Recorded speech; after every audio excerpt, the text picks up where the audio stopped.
Hi, I'm Kurt. I'm with Travers Tool Company. Today I have a little machine shop tip for you that has nothing to do with machining.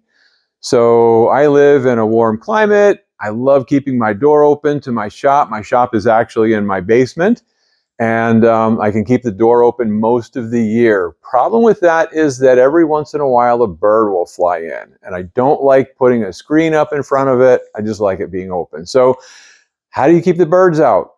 I'm glad you asked that question.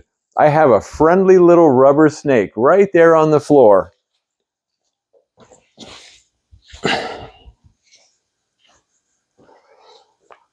This little guy looks real to birds, I suppose, but apparently birds do not like rubber snakes.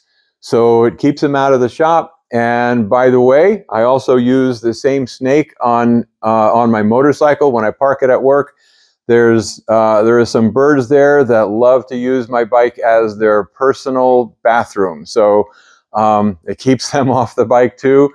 And the birds have a memory. So even when I don't use this snake, they remember that there's this evil rubber snake over there that they don't like. So they stay away from it. So anyway, I hope this helps you to keep them out of your shop, unless you have more aggressive birds there than I do here.